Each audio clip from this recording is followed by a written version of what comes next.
Hops are usually a beer geek's favourite ingredient in beer. But do you know all there is to know about these little green nuggets? Here are my top 5 tasty tips you need to know about hops. Hi, I'm Joanne, the beer school lady, and I help beer lovers learn how to taste beer with confidence and develop their knowledge of the world's favourite beverage. Welcome back to my channel and make sure you subscribe to get all of the latest beer education you need. So hoppy beers are very popular right now. They have been very popular for a while. They're not one of my favourite beer styles. And also I don't really like the descriptor hoppy. Hops are so many different things that you can't just use one word to describe them. So let's have a look at that today. Do you like hoppy beer styles like IPAs, American Pale Ales and New England IPAs, or even dippers? If you do, let me know in the comments. So as we all know, there are 4 basic ingredients in beer. We need water, malt, usually barley, yeast and hops to be able to make our beer. These little green nuggets are really important in our beer, even in our darkest beers. Here are my top 5 facts about hops that you need to know. Fact number 1, what are hops? So hops are a plant. They grow on a bine, not a vine, that's bine with a B, because it grows clockwise around a structure.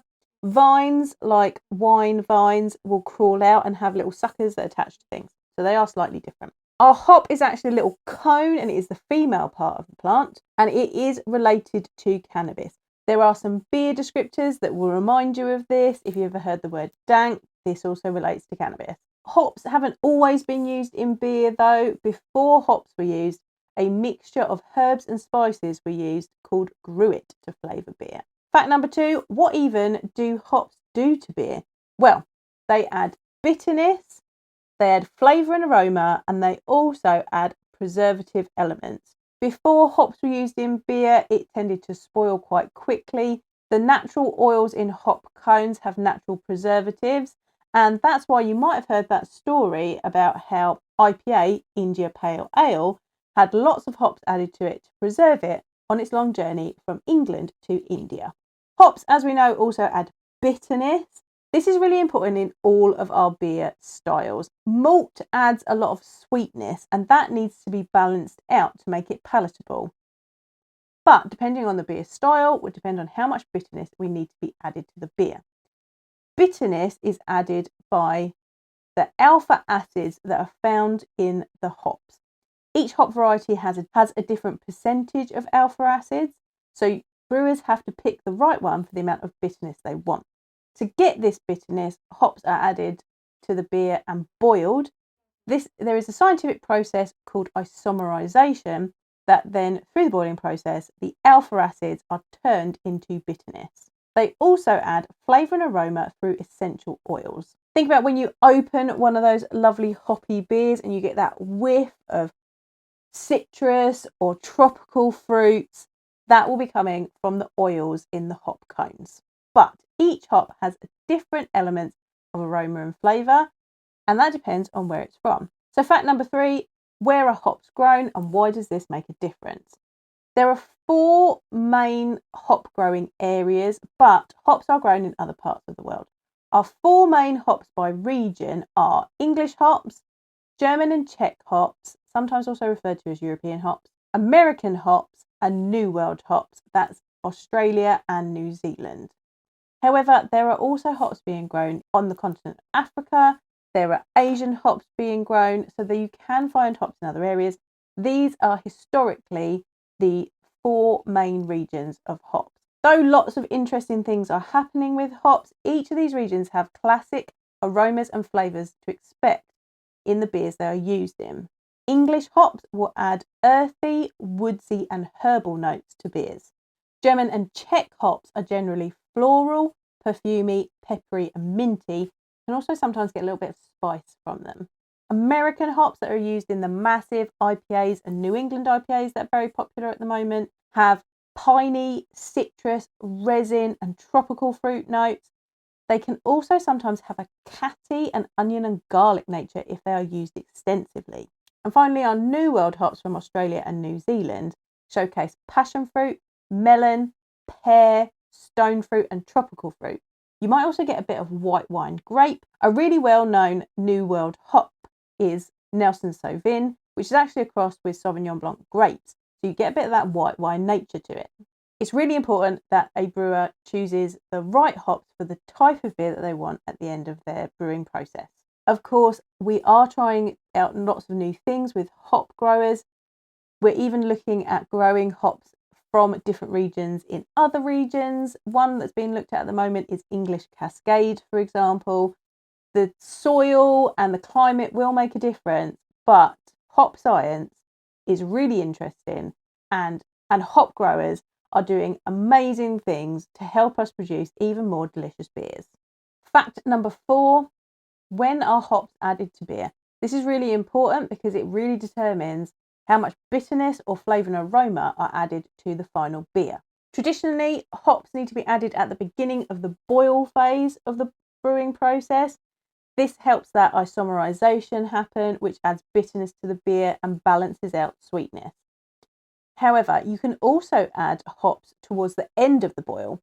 This makes the essential oils survive longer because that boiling process will boil them away, and you won't get those lovely floral, citrusy, fruity notes from the essential oils if you boil them away. Other points, you can also add hops to beer. You can add it during the whirlpool. This is a point where the boil has ended and the wort needs to be cooled. However, a commercial brewery will have a whirlpool that will create a whirlpool with the wort. It separates a lot of hop matter and what's called trub from the beer, making a clearer beer. But at this point, the wort, which is what beer is called before it's fermented, is still hot. So you can add hops at this point. Your essential oils will continue to be extracted. You might get a little bit of bitterness, but a lot less than if you added it during the boil. You may also have heard of dry hopping.